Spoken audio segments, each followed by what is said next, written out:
Hello again, welcome back everyone. Liquorhound here with you. Thank you for joining me once again for another spirit review video. Today we're going to be taking a look at the latest release of Bond and Lillard Bourbon. Of course, I say latest release because Bond and Lillard brand has been around since the 1820s. Now, this new Bond and Lillard is coming to us from the Whiskey Baron Collection, which is brought to us by Campari America. So they're basically doing what Diageo started several years ago with the Orphan Barrel project, where they're going to be releasing one or two special releases a year, and it looks like they're going to be in these 375 milliliter bottles. Now for this Bond and Lillard, we know it's bottled at 100 proof. We know it's a minimum of 7 years old. We know it's a rye bourbon mash bill because it's coming to us from Wild Turkey Distillate. Now when Campari America went to Wild Turkey to pick these barrels, the one thing they did was they actually picked and blended themselves. So Eddie and Jimmy didn't have anything really to do with this bottling, but from what I understand, they will be having some input on some future releases, which may or may not include some Wild Turkey products as well.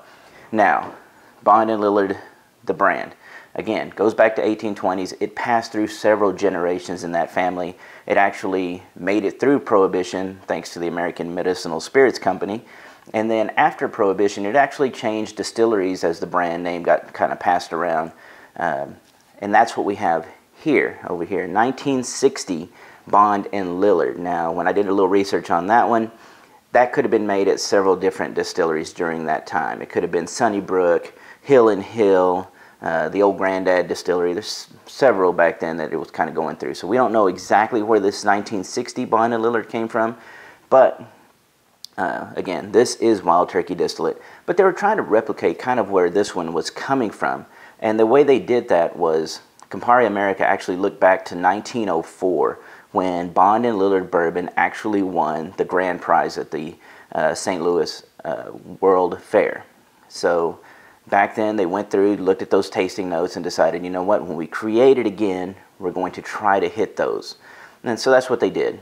One thing they did have to do with this whiskey was charcoal filter it, and I'm guessing that's going to be to remove some of those, you know, very ingrained Wild Turkey profiles that are in their whiskeys. So maybe when they charcoal filtered it, they were able to lighten it up, get those bourbon profiles to be a little more fragrant, a little more lighter, and I think they actually did that.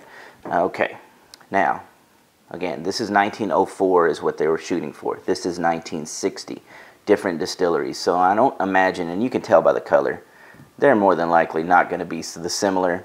Another difference is going to be the proofs. This is 100 proof, as I mentioned before, and this is only 86. Still, we're going to see how they compare, if they share any kind of similarity. All right, on the nose, Bond and Lillard, the new one. Wow, okay. It is very light and very fragrant, very perfumey. It's very sweet on the nose. I would almost give this one like a light caramel heading into a butterscotch sweetness. Vanilla beans underneath. Definite citrus. And this one I'm going to say it's a combination of orange and lemon oils. Some kind of a, there's a leathery tone in here, as well as a nice crisp oak. It's not really dominant here. The floral, the fruits are what's really big. And speaking of fruits, besides the citrus, I would say it's a combination of a pretty vibrant cherry note, not artificial, thankfully. I do not like that profile, but some cherries, dried fruits in here. But I almost think the citrus kind of even dominates it. As far as spices on the nose, it's cinnamon forward, maybe a smidge of clove. That's pretty much what I get for this Bond and Lillard. Overall, very nice, very fragrant. All right, for the old one, let me cleanse the nose a little bit. The coffee beans. Okay. For the old one, totally different. This one, dense, as all those dusty bourbons tend to be. They have this really deep, rich, how do you describe it? It's almost like Really dense condensed brown sugar and a real deep sweet oak profile. Almost comes off like a dusty book, library. Sometimes people would call it a garage type aromatic. I guess a little bit of that machine oil type thing. And I can kind of see that. But this one is very, very brown sugar forward. Really leans on a lot of clove.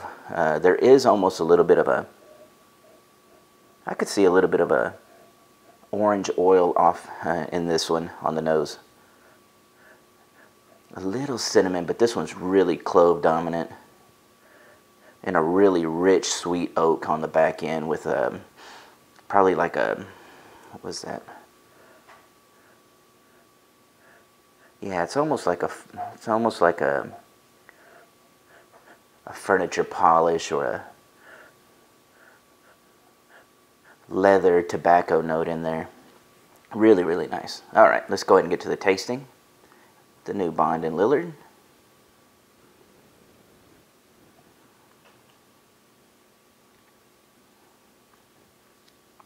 Okay, first sip. Okay, wow, okay. It's transitioning. I like that.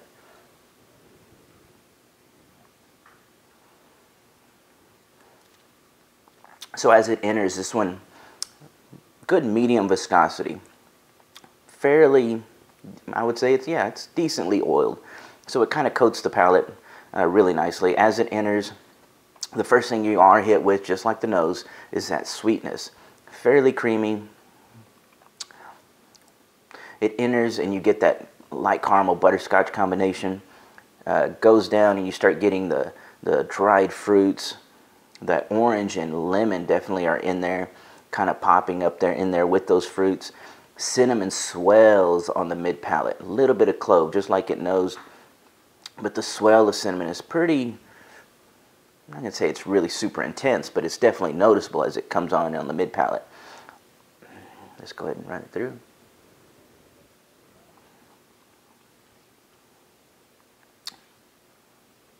Oh yes. So really, and it's almost like floral up front as well.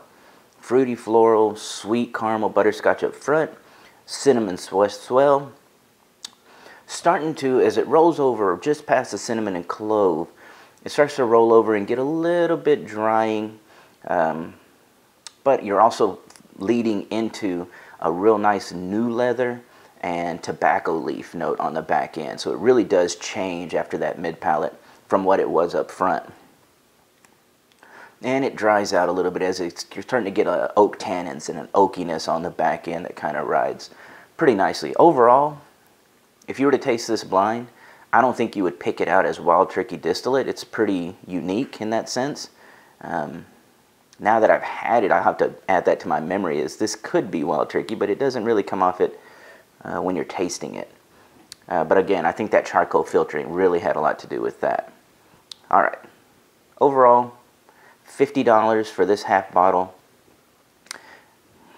It's right on that line of whether or not I would really truly recommend it. I do think it's good bourbon. So in that sense, yes. If you're a Wild Turkey fan, this probably isn't going to hit that profile for you that you're typically looking for. But if you're looking for something different, something a little citrus and fruity up front, with a nice sweetness and then really transition on the back end, this is going to be a great bourbon for you. Again, $100 for a full-size bottle. You buy two of these, it's the equivalent. I could see where that's going to be an okay buy. So I'm not going to shoot it down. I actually think it's actually good bourbon. It's just unique and different. All right, now to the old Bond and Lillard. Let's see how it's changed. A little sip of water. Or if it's similar. Let's find out. Crazy nose.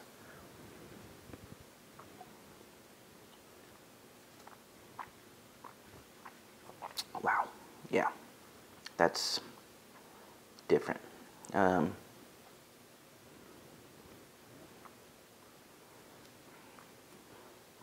Rich, again, brown sugar, almost molasses.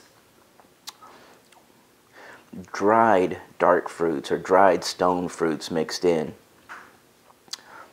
Not really popping through that brown sugar heaviness. Clove, big clove, almost a little bit of a star anise or anise coming in as well, mixed in with that clove and a little bit of cinnamon, but the clove is the biggest thing. A little bit of that orange oils mixed in as well. And then on the back end, and it just kind of, it doesn't have a big swell in the mid palate, it just kind of evolves and just rolls and rounds out. But on the back end, you get a really rich old leather, tobacco leaf, dense, almost like a humidor quality to it on the back end with the wood coming in, but it's very well integrated. It's like rich, just very rich. Overall, I think if you added water to this one to bring it down to 86 proof, I still don't think it would hit that profile. But again, they weren't shooting for that profile. They were shooting for a 1904. So maybe in 1904, that bourbon at that distillery was of this nature. And like I said, it's not a bad bourbon. So anyway, I hope you enjoyed this video and this little comparison. Thank you for watching. Keep leaving those great comments. I really appreciate them. I will try to get back to them just as soon as I can. Everybody have a great evening and cheers.